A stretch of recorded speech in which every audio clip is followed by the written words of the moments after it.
Good morning, and thank you for standing by. Welcome to the Dorman Products fourth quarter 2025 earnings conference call. At this time, all participants are in a listen-only mode.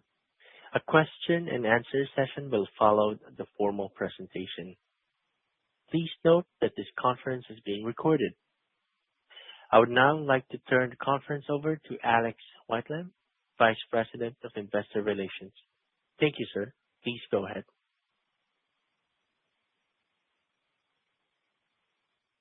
Thank you. Good morning, everyone. Welcome to Dorman's fourth quarter 2025 earnings conference call. I'm joined by Kevin Olsen, Dorman's Chief Executive Officer, and David Hession, Dorman's Chief Financial Officer. Additionally, Charles Rayfield, who will officially step into the role of Chief Financial Officer following our upcoming filing of the 2025 10-K, is in attendance. Kevin will provide a quick overview along with an update on each of our business segments and their respective markets. Then David will review the consolidated results before turning it back over to Kevin for our outlook and closing remarks. After that, we'll open the call for questions.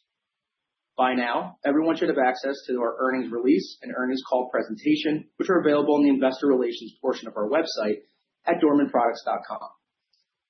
Before we begin, I'd like to remind everyone that our prepared remarks, earnings release, and investor presentation include forward-looking statements within the meaning of federal securities laws.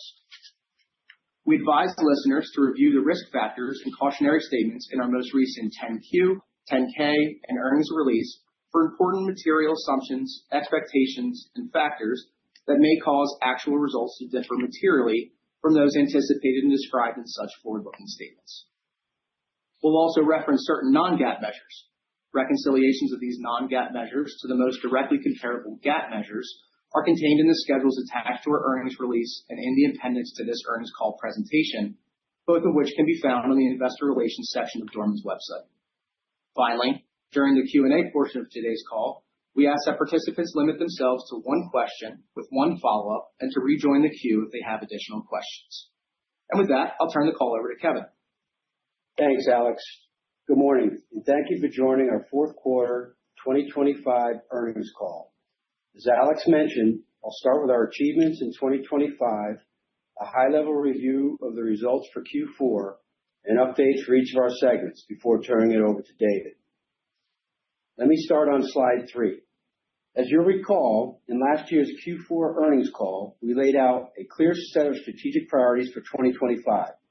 Critical areas where we plan to commit time, resources, and investments to advance our long-term goals. I'm pleased to report that we delivered on what we said we would do. First, innovation. We had an exceptional year with record sales from new products, launching thousands of new SKUs, including some home runs like the electronic power steering rack, along with many singles, doubles, and triples. We also made meaningful investments in our product development function. Our current new product pipeline is as strong as it's ever been, with a growing mix of opportunities involving complex electronic solutions, an area where we believe we have a distinct competitive advantage. Innovation remains the lifeblood of Dorman, and the progress we made this year positions us extremely well for the future. Second, operational excellence. We advanced productivity across the organization, including deploying new automation technologies in our distribution centers. These initiatives improve service levels for customers, enhanced availability for end users, and generated tangible savings. We see continued opportunity here and will keep driving efficiency and performance across our facilities. Third, supply chain excellence. Despite a complex tariff environment, we executed as planned. In 2025, we further diversified our global sourcing footprint, meeting our goal to reduce supply from China to below 40%.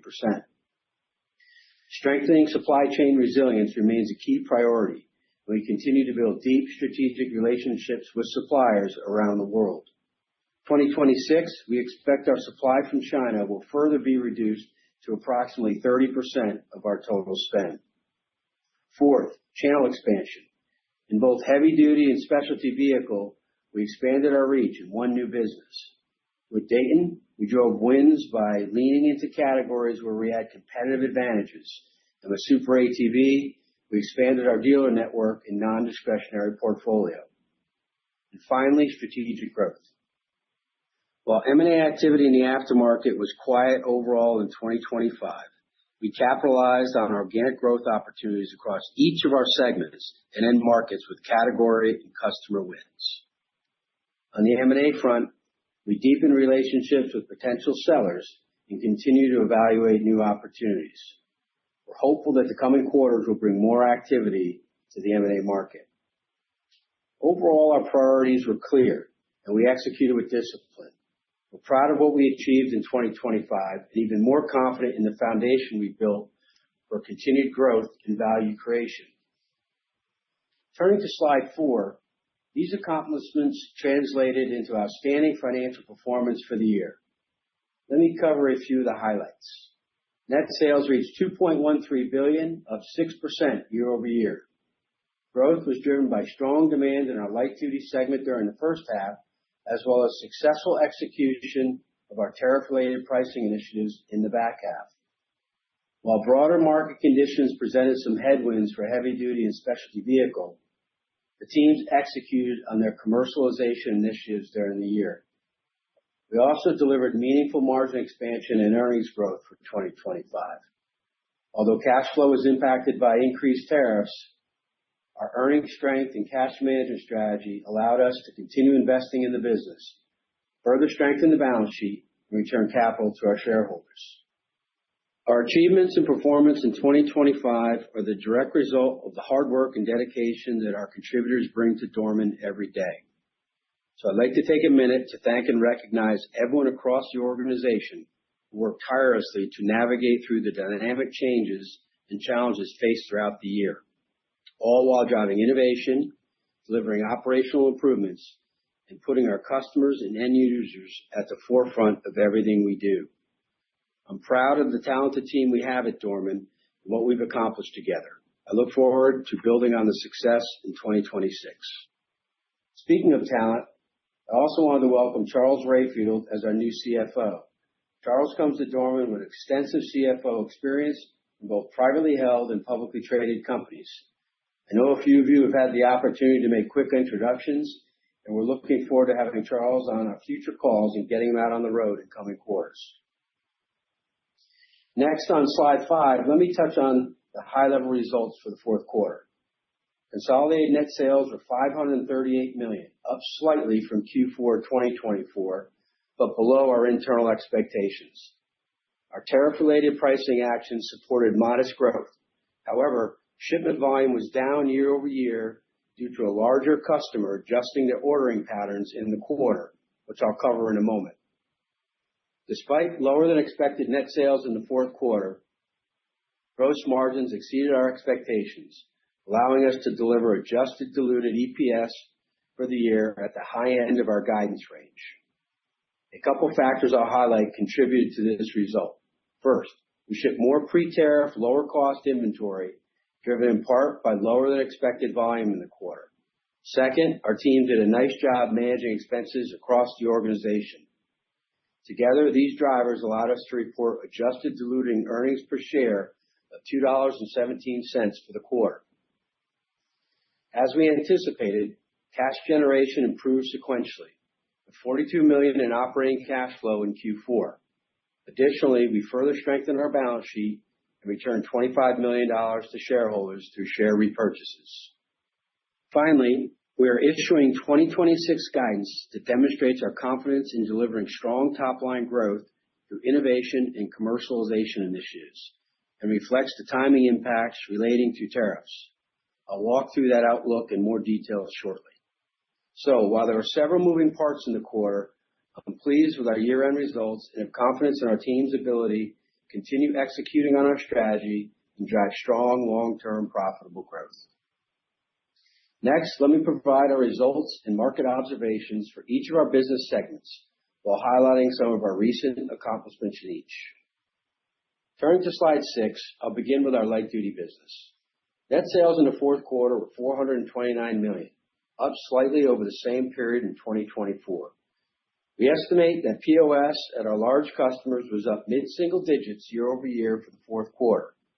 And when you look at POS over the entirety of 2025, it directionally aligned with net sales. As I just mentioned, the team did an excellent job executing on our pricing initiatives. This helped offset lower shipment volume resulting from a larger customer that significantly shifted their ordering pattern during the quarter to reduce inventory.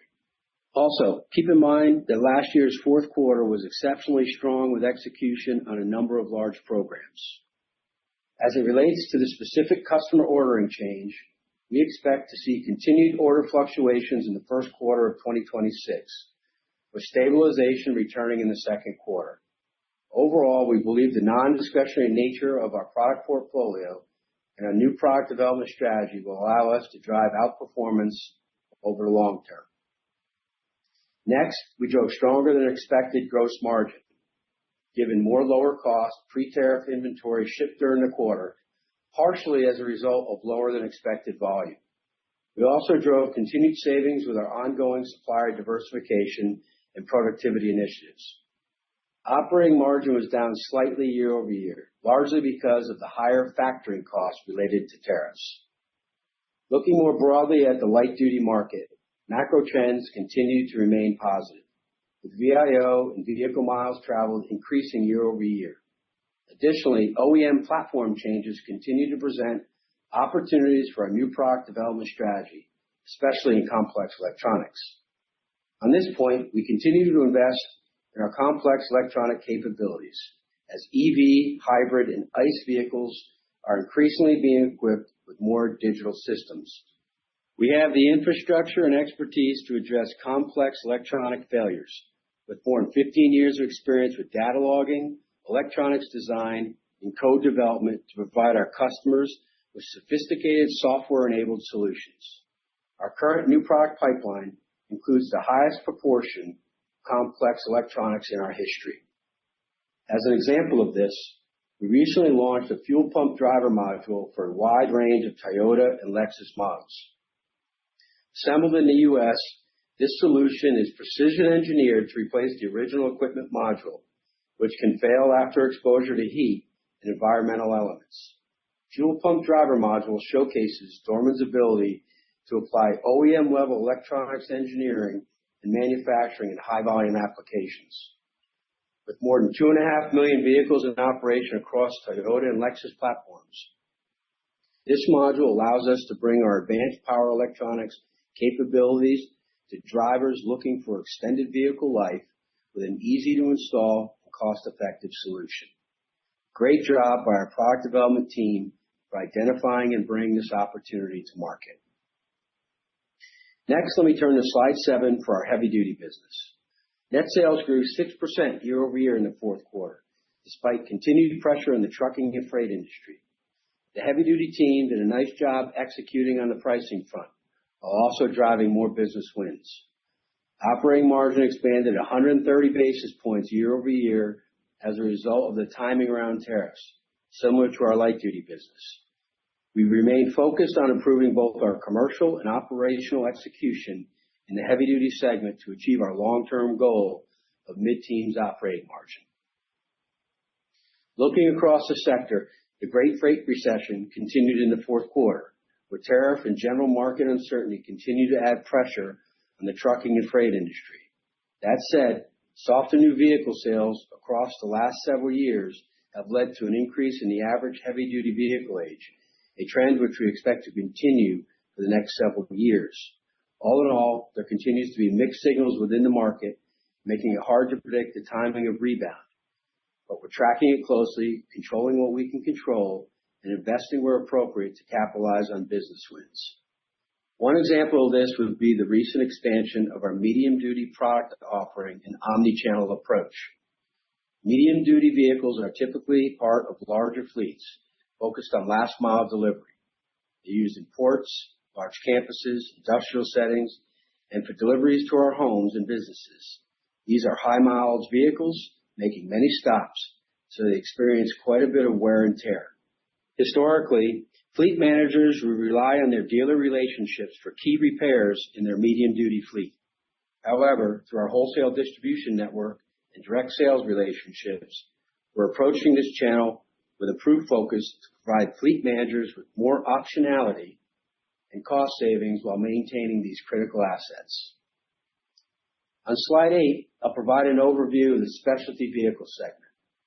Top-line growth in the fourth quarter was flat year-over-year, with pricing initiatives on certain categories offsetting softer spending in the overall segment. Operating margin was down year-over-year in the fourth quarter, primarily due to increased wage and benefit expenses. I'd note that the overall change in profit dollars is relatively low, and the team did a nice job managing expenses in specific areas of the business that are more controllable. Again, longer term, we are targeting a high teens margin profile for the business, supported by expanding new product pipeline, especially with non-discretionary parts. While market challenges persist, UTV and ATV ridership remains strong. This condition remained consistent through 2025, so we're not seeing an impact to overall end-user demand for these products, just timing delays in purchases. New machine sales are also rebounding from the 2024 and 2025 levels, and dealers have generally right-sized their vehicle inventory positions. We expect that as economic conditions improve, riders will resume enhancing and repairing their vehicles. On the new product development front, Super ATV continues to demonstrate its speed and agility in bringing solutions to the evolving aftermarket. We recently launched a 4-inch and 6-inch portal gear lift for the CF Moto U-Force U10. As CF Moto's newest high-demand UTV hit the market, Super ATV was the first, and currently the only, manufacturer to deliver portal lift solutions for this model. Our portals enable riders to customize and elevate performance with the durability and capability Super ATV is known for. This patented early-to-market position reinforces our strategic advantage: the ability to evaluate new vehicle platforms quickly, engineer high-quality components, and release fully tested products ahead of competitors. Congrats to the Super ATV team on another successful launch. With that, I'll turn it over to David to cover our results in more detail. David? Thanks, Kevin. Turning to slide 9, let me provide more detail on our consolidated results. Net sales in the fourth quarter were $538 million, up $4 million or approximately 1% year-over-year. As Kevin highlighted, our net sales performance across the enterprise was largely driven by our pricing initiatives. In addition to the tough comparison we had in Q4 2024, where we had strong growth, volume this year was impacted by a larger customer that significantly changed their ordering pattern during the quarter to reduce inventory. That said, we believe these timing shifts will normalize through the second quarter of 2026. Adjusted gross margin came in higher than expected for the quarter at 42.6%. This was a 90 basis point increase compared to last year's fourth quarter. As Kevin mentioned, this margin expansion was driven by more pre-tariff lower cost inventory shipped during the quarter, partially as a result of lower than expected volume. Supplier diversification and productivity initiatives across the organization also contributed to our strong margin performance. Adjusted SG&A expense as a percentage of net sales was 25.2%, up 100 basis points compared to the same period last year. The uptick was largely tied to increased expenses related to funding the higher tariffs, along with higher wage and benefit costs in the quarter. Adjusted operating income was $93 million and flat compared to last year's fourth quarter. Adjusted operating margin was 17.4%, down slightly compared to the same period. As we discussed in prior quarters, there has been continued pressure on the trucking and freight industry impacting our heavy-duty segment. As a result, we recorded a non-cash goodwill impairment charge in the fourth quarter of approximately $51 million after taxes. This is reflected in our GAAP results included in our press release, but has been adjusted out in adjusted diluted EPS. With that, adjusted diluted EPS in the fourth quarter was $2.17, down 1% year-over-year, but up against a very strong fourth quarter 2024. Interest expense was lower on debt reduction, and our tax rate was lower in the fourth quarter of 2024 due to discrete items that did not repeat this year. Let me quickly cover our full year results on slide 10. As Kevin mentioned in our 2025 highlights, net sales increased 6% year over year, with the first half driven by strong demand in our light-duty business and our pricing initiatives related to tariffs driving our performance in the second half. New products saw a record year of sales, and the commercialization initiatives we've discussed throughout the year were positive drivers of our top-line results. Operating income increased 17% over 2024, and operating margins were up 170 basis points to 17.8%. Again, this margin performance was driven by tariff-related timing dynamics, along with supplier diversification and productivity initiatives driven by our segments. Let me also provide some additional color on our earnings. Adjusted diluted EPS was $8.87 for 2025, a 24% increase compared to the year prior. Now, with full visibility of the impacts that the additional tariffs had on our results for the year, we thought it would be helpful to quantify this impact for the investment community. When including the timing dynamics of price and costs, along with the one-time miscellaneous expenses associated with tariffs, we estimate a full year impact of approximately $1.25 to our adjusted diluted EPS. While this is purely an estimate, we thought it would help contextualize pre-tariff comparison to 2024 and set a framework for our 2026 guidance, which Kevin will cover in a moment. Turning to our cash flow on slide 11, as we expected, cash generation improved sequentially from Q3 to Q4. While tariffs continue to impact our inventory spend, we drove $42 million in operating cash flow during the quarter, a $30 million improvement from Q3. This allowed us to repay $16 million of debt and resume our share repurchases with approximately $25 million deployed in the fourth quarter. While we covered this extensively throughout the year, our full year operating cash flow was down 51% in 2025 compared to 2024. With capital expenditures essentially consistent, free cash flow was down 61% year over year. Again, the majority of this decline was tied to higher cost inventory as a result of tariffs. Looking ahead in 2026, we expect operating and free cash flow to continue improving before normalizing in the back half of the year. I'll reinforce that we ended 2025 with a strong balance sheet and liquidity position. Throughout the year, we successfully managed tariffs and higher cost inventory with our asset-light operating model and cash management, all while investing in key organic growth opportunities for the organization. As you can see on slide 12, net debt was $391 million at the end of the year, which was down $42 million compared to the same time the year prior. Our net leverage ratio was 0.89 times adjusted EBITDA compared to 1.12 times at the end of 2024. And finally, our total liquidity was $648 million at the end of 2025, up from $642 million at the end of the prior year. I'll conclude by commenting how proud I am of the work our team has done to build a financial foundation that the company sits on today, and look forward to seeing where Kevin, Charles, and all my fellow contributors take Dorman into the future. To the analysts and investors I've had the pleasure of working with over the past 7 years, thank you for all of your support and confidence in our team. With that, I'll turn it back to Kevin to cover guidance before we get into the Q&A. Thanks, David. Let me dive into the guidance we are providing for 2026 on slide 13. As we discussed in our Q2 and Q3 earnings calls, tariffs created timing nuances related to when price and cost took effect on our results.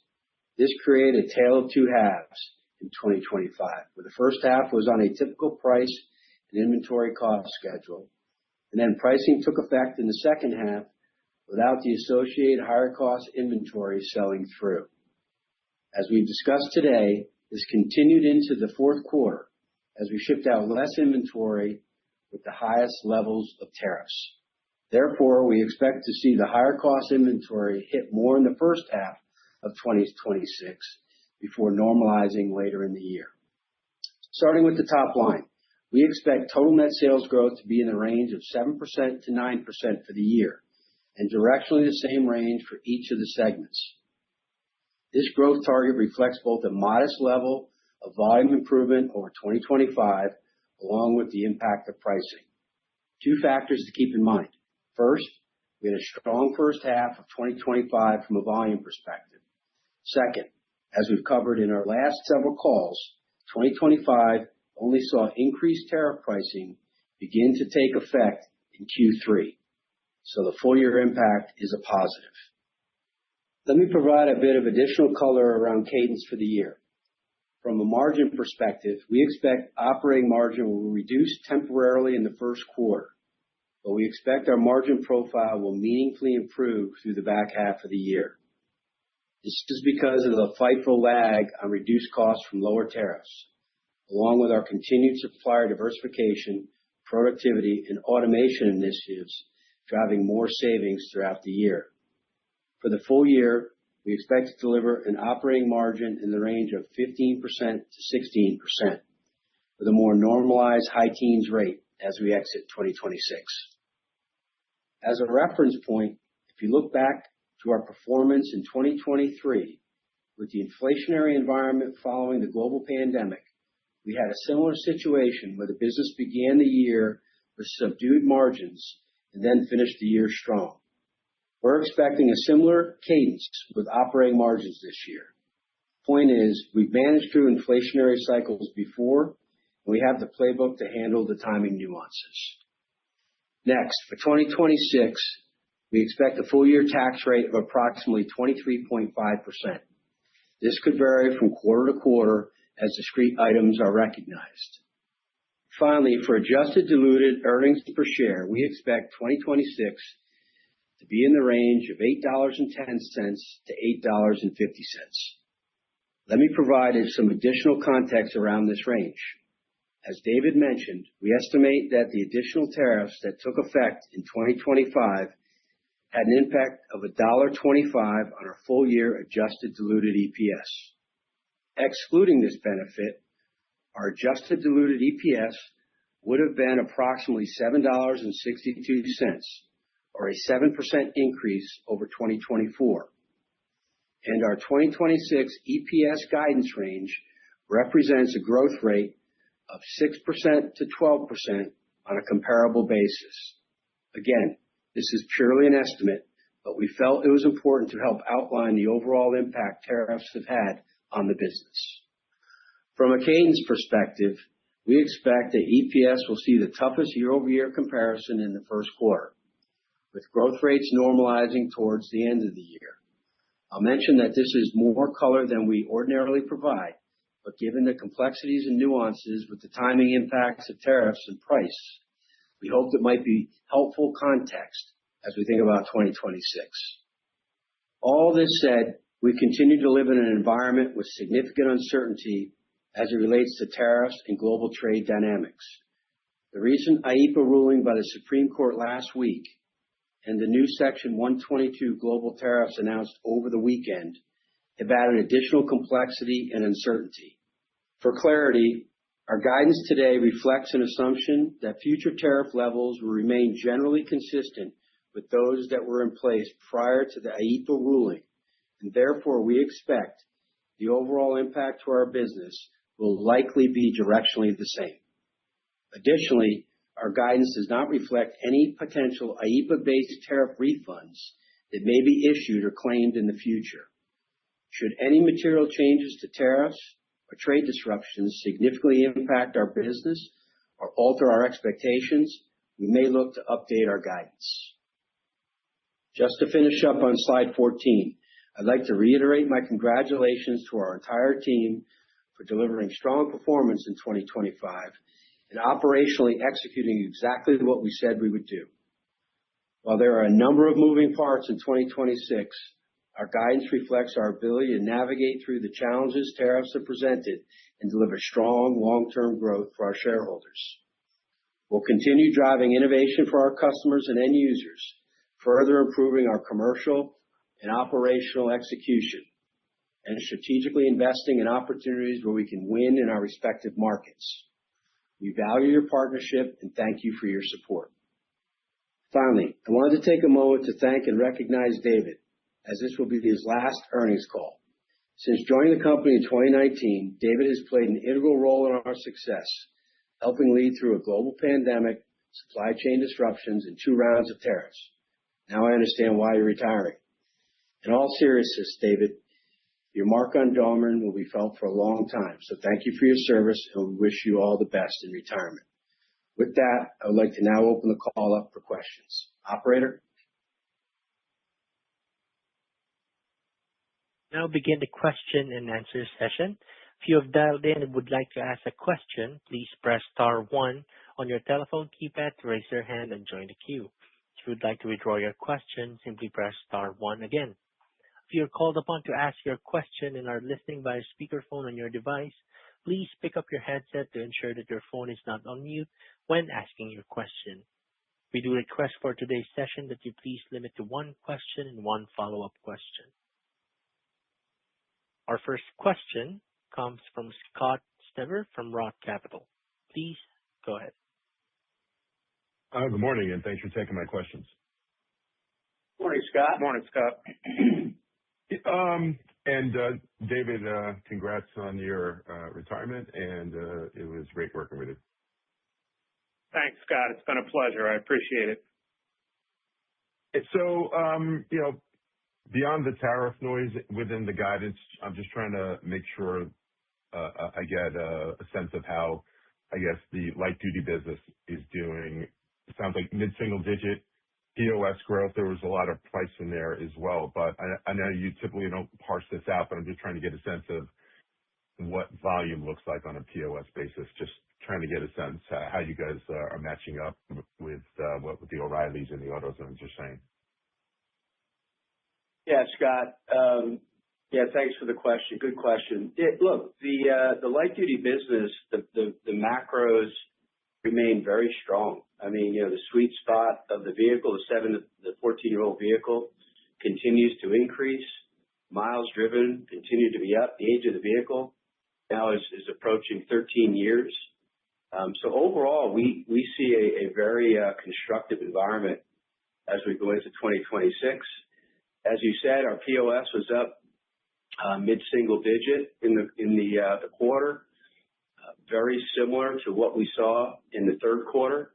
So not a lot of change there. The one dynamic, obviously, that we pointed out in our prepared remarks was obviously sales were down a bit as it related to POS because of the one customer who changed their order patterns in the fourth quarter. But other than that, we remain real constructive on the aftermarket here as we move into 2026. Got it. And your guidance for 7-9% growth for the year, very robust. Obviously, it sounds like there'll be some additional pricing actions coming through, but maybe talk about POS versus sell-in. Are we basically saying that you would expect that POS would be up in that mid to high single digit range for the year? Yeah, I mean, we're assuming roughly mid-single digit POS as we move through 2026. You mentioned new pricing. I'll just clarify that a little bit. It's more of a wrap of the pricing, a full year impact of the pricing that we already put in place in 2025. So there will be a bit of a favorable benefit to that. Outside of that, we'll see POS growth. It'll drive our sales growth on top of new product. So we had, as we mentioned in our prepared remarks, we had a very robust year in 2025 from a new product standpoint. Matter of fact, we had a record year for new product sales, which will carry over, and we'll get a large bump from a full year impact of that. And we're anticipating another real strong year for new product sales as well. Got it. That's all I have for now. I'll get back in the queue. Thanks, Scott. Our next question comes from Bret Jordan from Jefferies LLC. Please go ahead. Hey, good morning, guys. Brett? Morning. When we look at the inventory growth year-over-year, could you sort of parse out what of that is in tariff price, units versus cost in that inventory? Yeah, Brett, the largest proportion of inventory growth that you've seen, really starting at mid-year, after Liberation Day is the higher tariff cost. There is some additional lift there just because volume was up, but also we did purchase ahead of the tariffs that temporarily lifted our inventory levels as well. But the largest component is increased cost from tariffs. Okay. And then I guess when you think about the customer base, ex the advanced mess, about the POS, the cadence through the quarter, and I guess maybe if you give us any color on early 26, are you seeing the underlying traction improving at the sort of end user demand? Yeah. So as we mentioned, Brett, POS was very similar in the fourth quarter that we saw in the third quarter. And as we rounded into 2026, January was essentially in line with what we saw in the fourth quarter, and we did see a modest uptick in February. As you know, March is a pretty key month for the aftermarket, as we get ready for the spring selling season. So obviously, we're hoping that continues, that progress that we saw in February.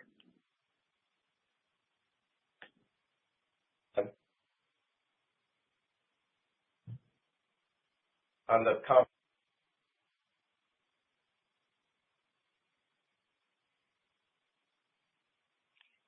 we lost you.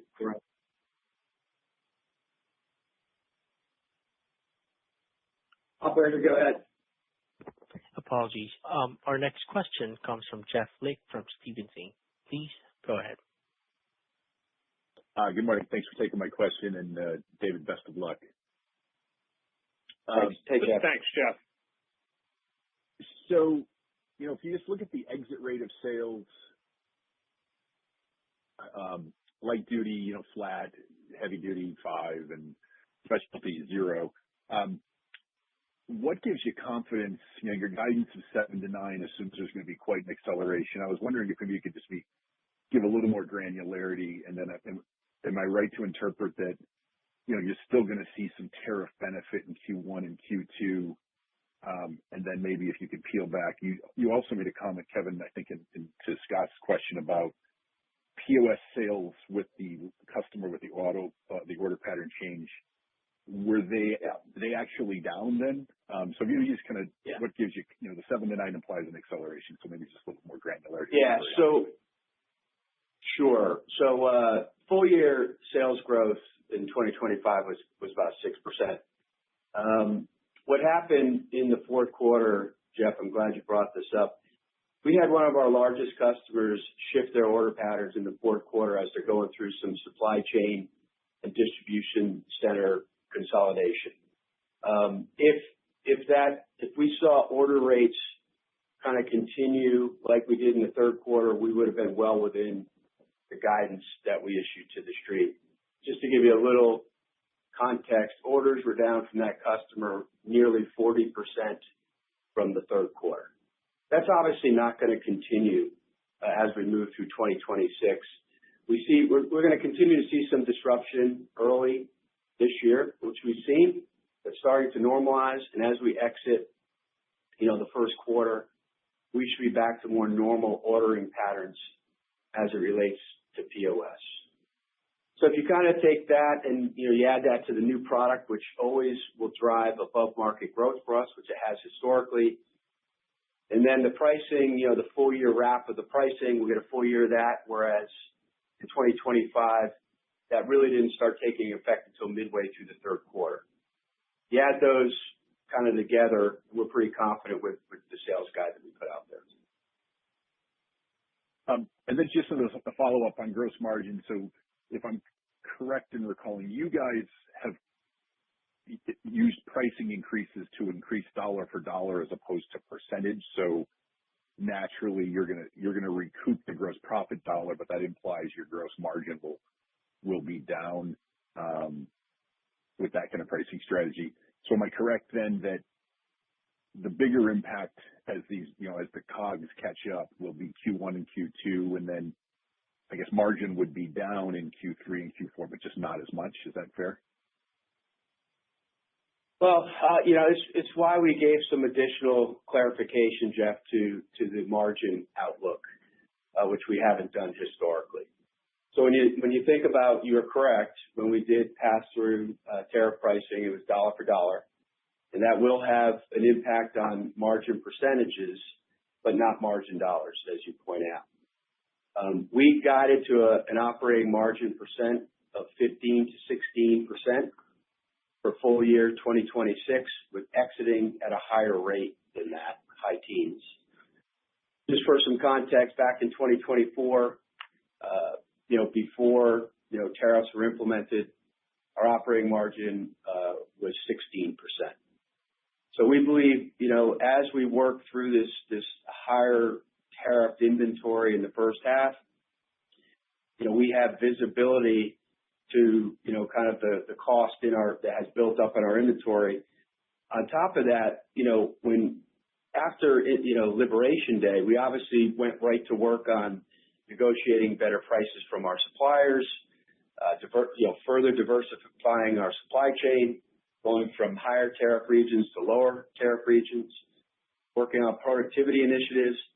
All those savings, essentially, are baked into the inventory and will come through, in the back half of the year. Remember, anytime we either have a cost increase to an input cost or a cost decrease, it usually takes about 7 to 8 months to work its way through our inventory because of FIFO accounting. And that's what's causing a lot of the confusion with our numbers. I also point out that if you step back and kind of take out the timing issues of 2025 and 2026, our implied guidance for 2026, 2-year growth rate will be about 15%, compared to 2024, the 2-year stack. EPS growth will be about 16.5% over 2024. So again, if you kind of step back and take out all the timing noise, those are really the levels that we have historically driven, and we continue to believe that we can continue to drive those levels of growth going forward. That's awesome. Listen, I really appreciate the color and granularity, and I'm sure everyone else does as well. Thank you. You got it. Our next question comes from Tristan Thomas-Martin from BMO Capital Markets. Please go ahead. Good morning. Hey, Tristan. About a broader kind of question. You called out like complex electronics growth. How should we think about kind of like your content TAM on an EV versus an ICE vehicle?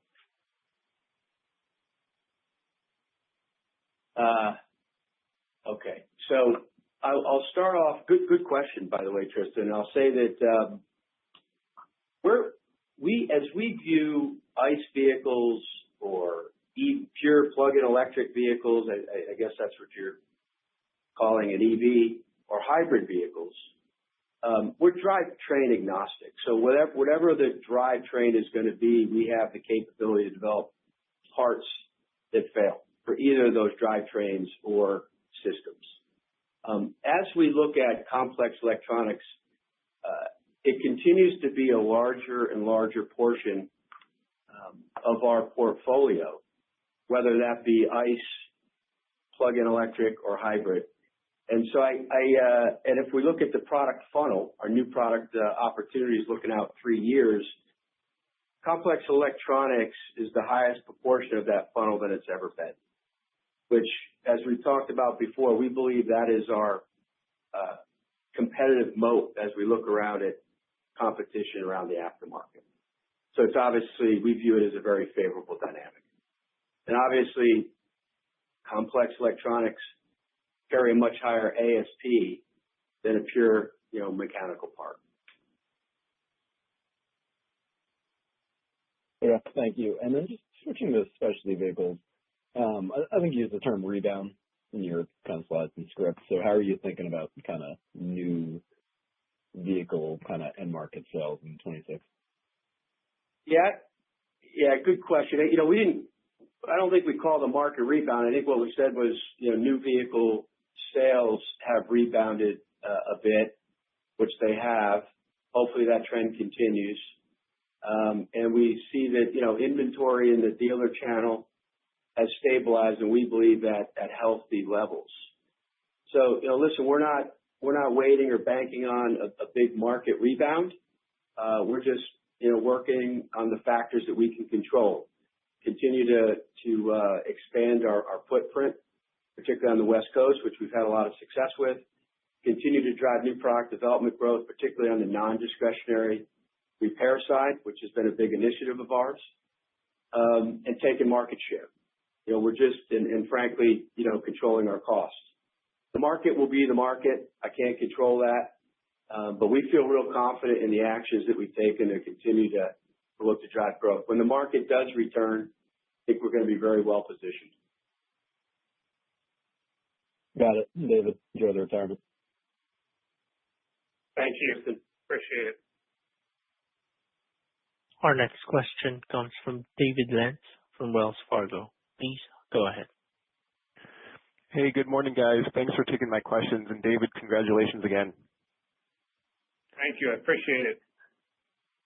So light-duty order fluctuations are expected to continue in Q1, but I just wanted to make sure the message is that segment sales should still grow in the quarter and then accelerate through the year from there. And then within the 7 to 9%, top-line sales for the year, curious if you can parse out, how you think your sub-segment performance will shake out relative to each of the broader categories.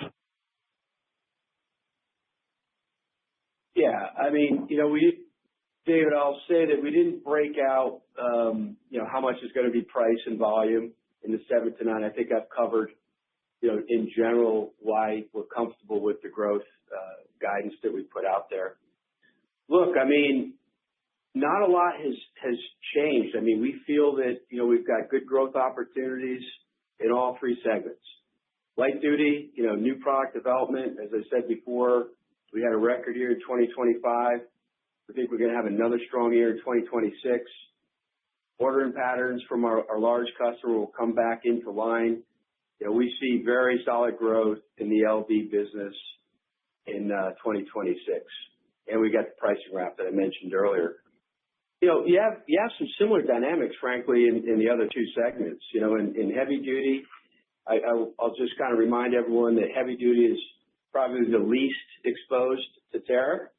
But we've seen a couple of good quarters of growth. We had 6% growth in the fourth quarter. Again, we're not calling a rebound in the market for sure.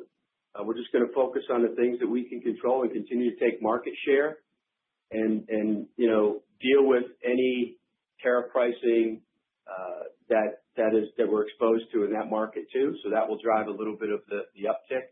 And same with specialty vehicle. I kind of covered that on Tristan's calls, but we continue to drive further market share gains as we expand in underserved regions in the country, and continue to drive new product development growth, which we've been successful with. So that's what gives us the confidence to hit the guide that we put out there.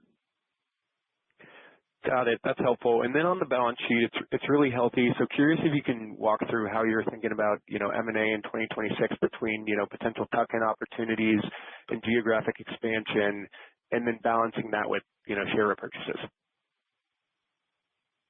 Yeah, look, our capital deployment strategy really hasn't changed. I mean, first we're going to look at debt levels. We've obviously paid down a significant levels of debt since our previous, large acquisition of Super ATV, and our leverage ratios are very moderate levels right now. Second, we look to invest in organic growth, new product development. That obviously is our highest area of returns, and we're going to continue to invest there. And third, as you point out, we look to deploy capital for M&A. We have a lot of dry powder right now, given our debt structure and our leverage and frankly, our cash flow, which we really haven't talked about yet. But, cash flow was much improved in the fourth quarter as compared to the third quarter. We generated about $76 million of free cash flow last year in 2025, well below what we would normally generate due to the tariffs. As we look at 2026 from a free cash flow standpoint, I think you can kind of look back to 2024, more normal levels of free cash flow. We generated close to $200 million. So I think, we're expecting a more normalized free cash flow year as we move forward. And then, if M&A opportunities don't present themselves, we look to return capital to shareholders. And historically, we've done that opportunistically through share repurchases, and which we resumed here in the fourth quarter of 2025. So, look, just in general on the M&A front, I'd say that as we pointed out in our prepared remarks, 2025 was a real quiet year. I mean, for obvious reasons. I think with all the turmoil with tariffs, it was kind of tough for companies to get a good handle on what valuations should be. I think that's kind of getting behind us now. And so I think we'll see a much higher level of activity here in 2026. Great. Thank you. Got it. Our next question comes from Gary Prestopino from Barrington Research. Please go ahead. Good morning, all. Kevin. Hey, Gary. Hey, Gary.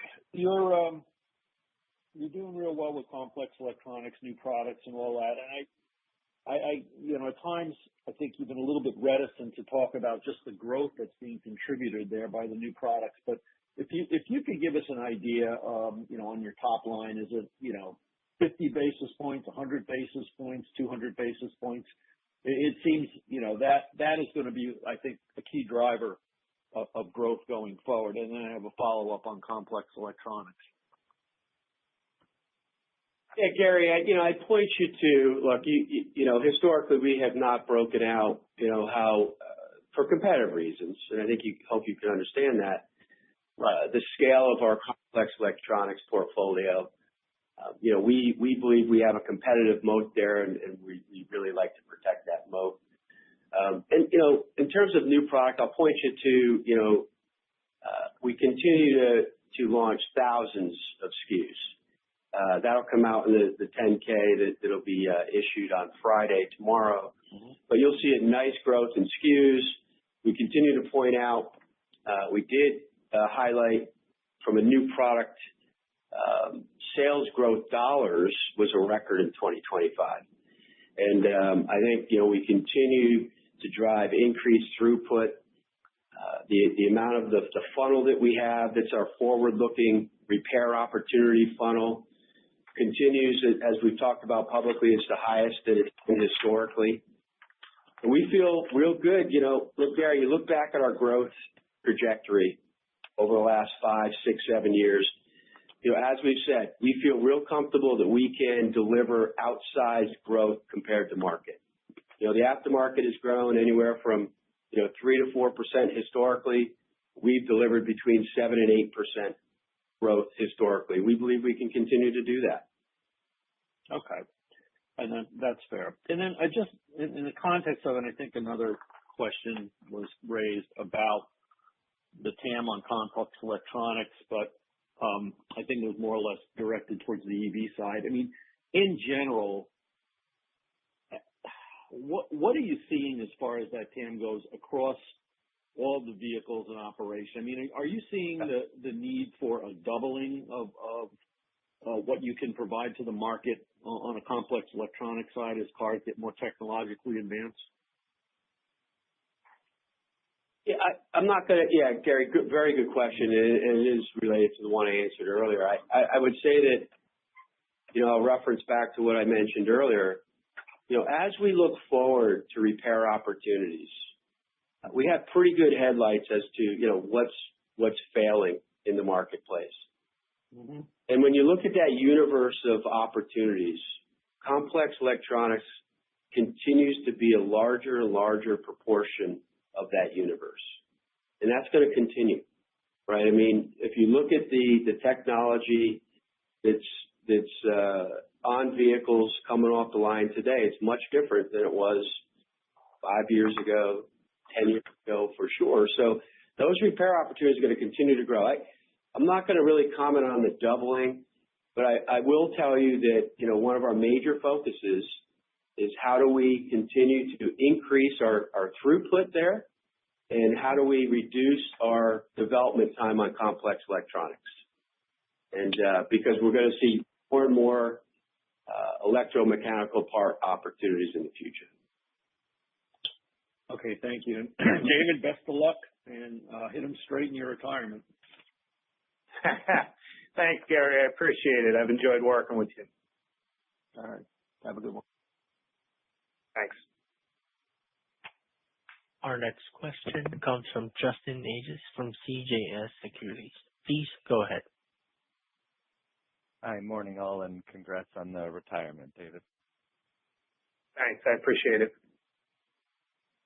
Question on heavy duty. It's been a couple quarters now where you've highlighted some new business wins. So just wanted to, dig in a little bit. What's driving those new business wins, and how should we think about, is it coming as share gains, or is it new products?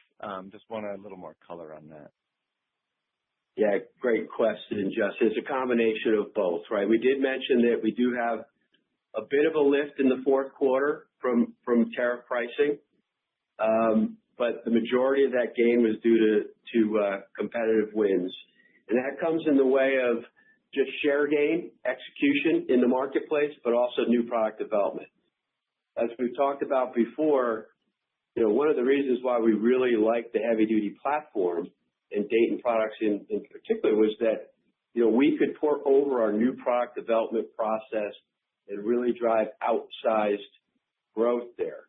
I think, and that takes some time as we need to get that flywheel going, which we've been doing. So we're really comfortable in terms of our prospects of growth as we continue to build out our portfolio and our categories with above frame products. And so,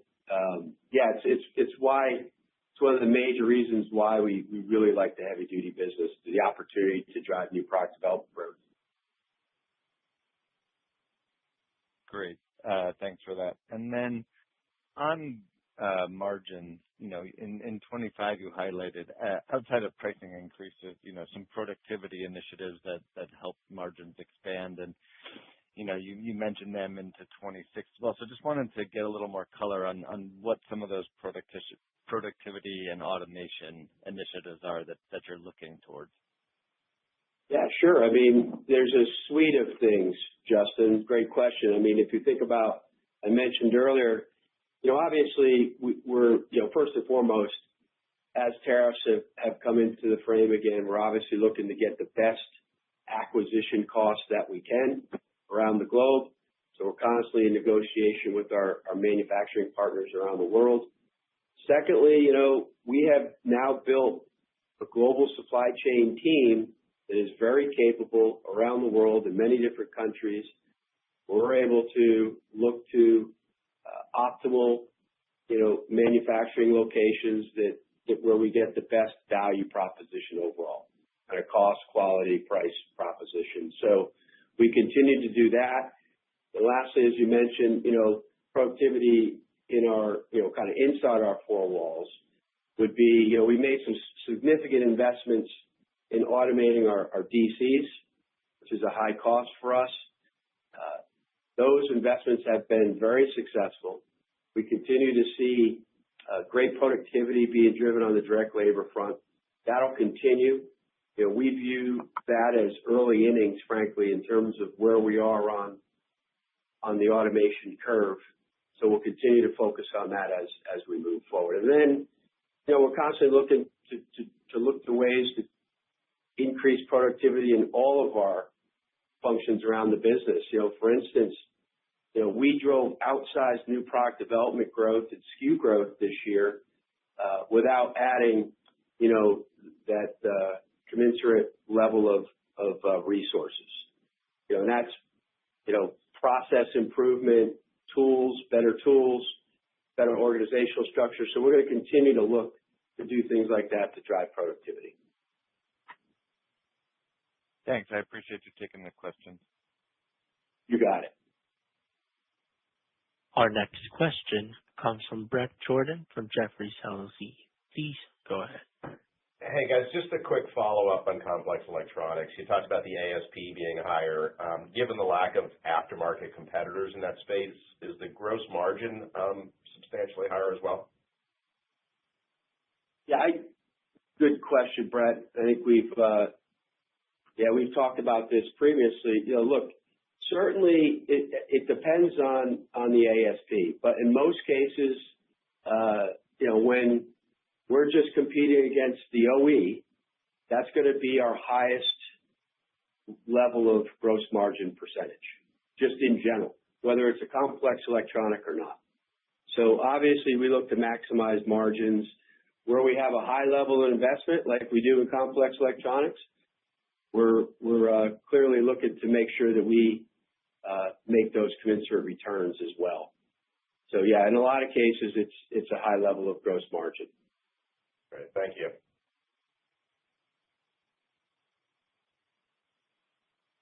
That concludes the question and answer session, and this concludes today's conference call. Thank you for joining. You may now disconnect.